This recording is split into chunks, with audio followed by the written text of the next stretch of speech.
밥은 매일 먹는데 왜 배는 점점 더 나올까요? 50대가 넘으면 많은 분들이 똑같은 고민을 합니다. 팔다리는 가늘어지는데 유독 배만 불룩해지고 아무리 굶어도 나이살은 쉽게 빠지지 않습니다. 대부분 운동이 부족해서라고 생각하지만 약선명인 김영자는 진짜 문제는 매일 먹는 밥에 있었다고 말합니다. 놀라운 것은 다이어트 식품이나 비싼 건강식품이 아니었습니다. 마트에서 흔히 살 수 있는 곡물 3가지만 흰쌀에 한 줌 섞었을 뿐인데 식습관이 달라지고 포만감이 오래가면서 내장 지방 관리에도 도움이 되는 변화를 경험한 사람들이 적지 않았습니다. 반면 대부분의 사람들은 지금도 흰쌀밥만 고집하며 자신도 모르게 내장 지방을 키우는 식습관을 계속하고 있습니다. 이것이 바로 나이가 들수록 뱃살이 쉽게 늘고 혈당과 콜레스테롤 관리까지 어려워지는 이유 중 하나일 수 있습니다. 그렇다면 약선명인 김영자가 수십 년 동안 식단을 연구하며 반드시 밥에 넣어 먹었다는 3가지 곡물은 무엇일까요? 첫 번째 재료를 듣는 순간 아마 냉장고나 찬장 속에 이미 가지고 계실지도 모릅니다. 오늘 영상에서는 내장 지방 관리와 포만감 유지에 도움이 되는 팥, 율무, 보리의 특징, 그리고 가장 효과적으로 밥에 섞어 먹는 방법까지 차근차근 알려드리겠습니다. 끝까지 보시면 오늘 저녁 밥상부터 바로 실천할 수 있는 아주 쉬운 건강 습관을 얻어가실 수 있습니다. 구독과 좋아요는 여러분의 건강과 행복을 축원합니다. 저는 50을 넘기고 나서 거울 앞에 설 때마다 이상한 기분이 들었습니다. 예전보다 딱히 많이 먹은 것도 아닌데 배 둘레만 자꾸 늘어나는 거예요. 처음엔 그냥 운동이 부족해서라고만 생각했습니다. 나이가 들면 다 그런 거라고 스스로를 다독이기도 했죠. 그런데 아니었습니다. 진짜 범인은 눈에 보이지 않는 곳에 조용히 숨어 있었어요. 바로 내장 지방입니다. 특히 흰쌀밥 위주로 식사를 계속하다 보면 배 주변에 지방이 훨씬 쉽게 쌓일 수 있다는 사실 혹시 알고 계셨나요? 저도 처음엔 반신반의했습니다. 그런데 이것저것 자료를 찾아보고 직접 몸으로 겪어보니 확신이 들더군요. 많은 분들이 매일 밥을 먹으면서 자기도 모르게 내장 지방을 키우고 있다는 사실 거의 아무도 모릅니다. 사실 저도 몰랐으니까요. 알고 나니 두려움 반, 오기 반이 생기더군요. 그럼 뭘 줄여야 하느냐 물으신다면 다들 기름진 음식부터 떠올리실 겁니다. 삼겹살, 튀김 이런 것들이요. 저 역시 한동안 그렇게 믿었습니다. 냉장고에서 기름진 반찬부터 빼내기 바빴죠. 그런데 진짜 문제는 다른 곳에 있었습니다. 바로 우리가 매일 아무 의심 없이 먹는 흰쌀밥의 비율이었죠. 정제된 탄수화물 위주의 식사는 포만감을 굉장히 빨리 떨어뜨립니다. 밥 먹고 돌아서면 또 출출한 그 느낌 다들 겪어보셨을 거예요. 그러다 보니 자연스럽게 과식으로 이어지고 그 과식이 쌓이고 쌓여 배를 키우는 겁니다.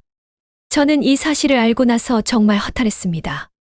매일 습관처럼 퍼먹던 흰쌀밥이 진짜 빌런이었다니 믿기 힘들었습니다.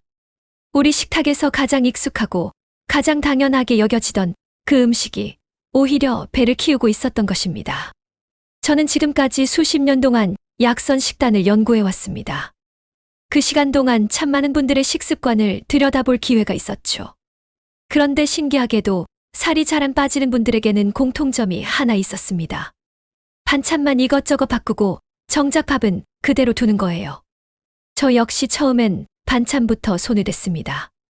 나물을 늘리고 국을 싱겁게 하고요. 그런데도 그 둘레는 좀처럼 줄지 않더군요.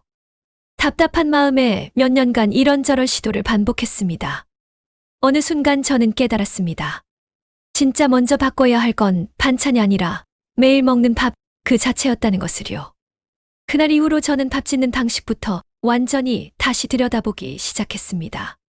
그렇게 여러 재료를 하나씩 시험해가며 찾아낸 끝에 흰쌀에 꼭 넣게 된 3가지 재료가 있습니다. 그게 뭐였을까요? 제가 가장 먼저 손을 댄 건 팥이었습니다.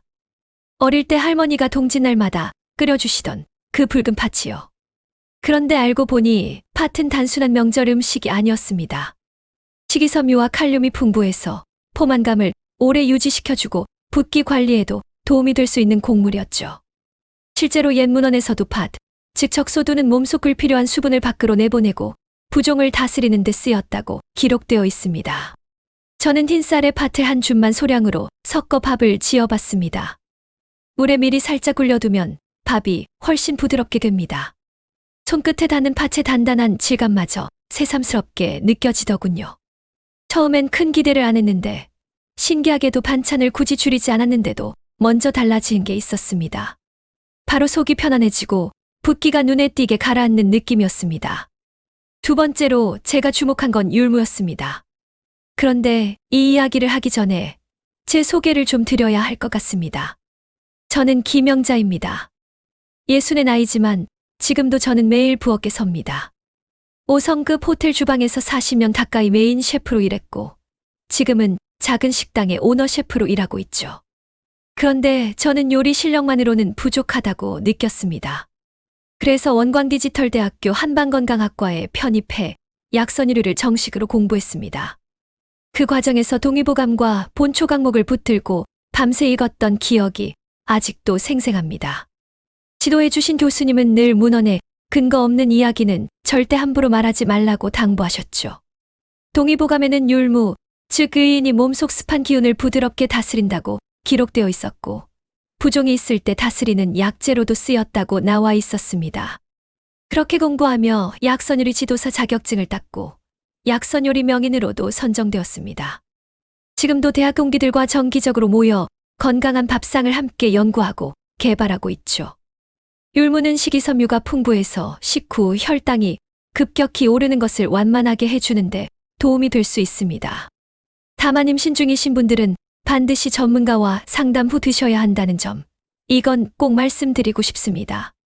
옛사람들이 괜히 율무를 귀한 곡물이라 부른 게 아니었습니다. 세 번째 재료는 사실 너무 흔해서 오히려 놀라운 곡물입니다. 바로 보리입니다. 마트에 가면 어디서나 쉽게 구할 수 있는 우리에게 너무 익숙한 그 보리요. 보리에는 베타글루칸이라는 성분이 풍부하게 들어있습니다. 이 성분이 포만감을 오래 유지시켜주고 콜레스테롤 관리에도 도움이 될 수 있다는 연구들이 있습니다. 저는 처음엔 보리밥이 텁텁하다는 편견이 있었습니다. 젊을 때 급식으로 먹던 퍽퍽한 보리밥 기억 때문이었죠. 그런데 찰보리를 섞으니 식감이 완전히 달라지더군요. 쫀득하고 씹는 맛이 좋아졌습니다. 남편도 처음엔 이거 뭐 넣었길래 밥이 이렇게 맛있어 하며 놀라더군요. 마트에서 가장 쉽게 가장 저렴하게 구할 수 있는 이 곡물이 오히려 가장 큰 변화를 만들어낼 수도 있었던 겁니다. 저는 그 사실이 오히려 더 놀라웠습니다. 그런데 여기서 꼭 말씀드리고 싶은 게 있습니다. 좋은 곡물을 넣었는데도 효과를 못 보는 분들이 의외로 많다는 사실이에요. 왜 그럴까요? 대부분 너무 조급하게 시작하기 때문입니다. 처음부터 팥, 율무, 보리를 잔뜩 넣거나 하루아침에 식단을 확 바꿔버리는 거죠. 저도 예전에 이런 실수를 했던 적이 있습니다. 욕심에 한꺼번에 많이 넣었다가 갑자기 소화가 안 되고 속이 더부룩해서 며칠 고생했었죠. 특히 소화 기능이 약하신 분들은 반드시 조금씩 천천히 양을 늘려가야 합니다. 처음엔 밥 한 공기에 한두 숟가락 정도부터 시작하시는 게 좋습니다.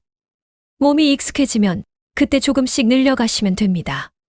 잘못된 방법으로 접근하면 아무리 좋은 식재료라도 그 장점을 제대로 누리지 못하고 오히려 몸에 부담만 줄 수 있습니다. 마지막으로 이것만은 분명히 말씀드리고 싶습니다.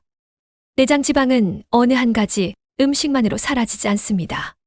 팥, 율무, 보리를 아무리 잘 챙겨 드셔도 식사량이 여전히 많고 몸을 전혀 움직이지 않는다면 큰 변화를 기대하기는 어렵습니다. 결국 식사량과 활동량, 그리고 꾸준한 습관이 함께 가야 한다는 것을요. 저는 이 사실을 몸으로 직접 겪으며 뒤늦게 깨달았습니다. 그러니 오늘 저녁부터 한번 시작해 보시는 건 어떨까요? 흰쌀에 팥, 율무, 보리를 딱 한 줌씩만 섞어 보시는 겁니다. 거창한 결심은 필요 없습니다. 대단한 결심 없이도 충분히 시작할 수 있습니다. 몸은 대단한 변화보다 매일 반복되는 작은 습관을 더 오래 기억합니다. 오늘 밥 한 그릇이 몇 달 뒤 여러분의 허리둘레를 바꿀 수도 있습니다. 저는 그렇게 믿고 오늘도 밥을 씻습니다.